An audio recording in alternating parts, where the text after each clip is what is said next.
నమస్తే, welcome to Sakshi business. This is Shahida. Income tax returns file చేయడం ఇప్పుడు చాలా సులభంగా మారిపోయింది. ఈ ఫైలింగ్ పోర్టల్ ద్వారా ఆన్లైన్లోనే దాఖలు చేయవచ్చు. అయితే మొదటిసారి ఐటీ రిటర్న్లు ఫైల్ చేసే ట్యాక్స్ పేర్లకు ఆదాయ వ్యయాలు, ట్యాక్స్లకు సంబంధించిన వివరాలపై కొంత గందరగోళం ఉంటుంది. అలాగే ఈ ఆర్థిక సంవత్సరం నుంచి కొత్త ఆదాయపు పన్ను చట్టం, కొత్త నిబంధనలు, కొత్త ఫారాలు అమల్లోకి వచ్చాయి. దీంతో చాలా మంది ట్యాక్స్ పేర్లలో చాలా ప్రశ్నలున్నాయి. ఈ క్రమంలో ఐటీ రిటర్న్లు ఫైల్ చేసేందుకు గడువు ఎప్పటి నుంచి ఉంటుంది, ఆలస్యంగా ఫైల్ చేస్తే ఎలాంటి పెనాల్టీలు కట్టాలి, ఐటీఆర్ ఫామ్స్ ఎలా ఉంటాయి అనే తరచూ అడిగే కొన్ని ప్రశ్నలకు సమాధానం తెలుసుకుందాం.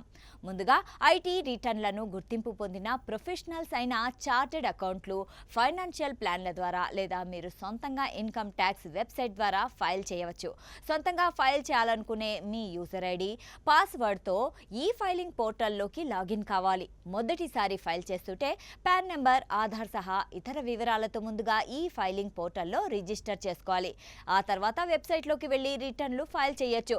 ప్రస్తుత ట్యాక్స్ ఇయర్ అంటే 2025-26 ఆర్థిక సంవత్సరం లేదా అసెస్మెంట్ ఇయర్ 2026-27కు సంబంధించిన రిటర్న్లు ఫైల్ చేసేందుకు గడువు ఈ ఏడాది జూలై 31 వరకు ఉంటుంది.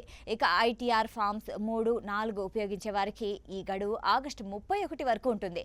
అయితే ఈ గడువు దాటిన తర్వాత సైతం ఫైల్ చేయొచ్చు. డిసెంబర్ 31 వరకు పెనాల్టీతో పాటు డిలేయింగ్ రిటర్న్స్ ఫైల్ చేయొచ్చు. ఒకవేళ గడువులోపు ఫైల్ చేయలేకపోతే ఆందోళన చెందాల్సిన అవసరం లేదు. డిసెంబర్ 31వ తేదీ వరకు బిలేటెడ్ రిటర్న్స్ ఫైల్ చేయొచ్చు. అయితే 1000 నుంచి 10,000 వరకు పెనాల్టీ కట్టాల్సి వస్తుంది. అది మీ ట్యాక్స్ అమౌంట్ ఎన్నాళ్ళు ఆలస్యం చేశారు అనే దానిపై ఆధారపడి ఉంటుంది. ఇక ఐటీఆర్ ఎవరు ఫైల్ చేయాలి అంటే మీ ఆదాయం, శాలరీ డిడక్షన్ల తర్వాత ప్రాథమిక పరిమితికి మించి ఉన్నప్పుడు మీరు ఐటీ రిటర్న్స్ ఫైల్ చేయాలి. మీరు భారతీయ పౌరులై ఉండి విదేశాల్లో ఏదైనా ఆస్తి మీ పేరుపై ఉన్నప్పుడు కూడా ఫైల్ చేయాలి. భారత్ వెలుపల ఏదైనా అకౌంట్కి మీరు అధికారిక సిగ్నేటరీ అయినప్పుడు సైతం ఫైల్ చేయాలి.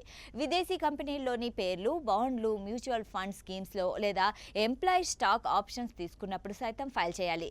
మీ ఇంటి కరెంటు బిల్ ఏడాదికి 1,00,000 దాటితే కూడా ఐటీఆర్ ఫైల్ చేయాలి.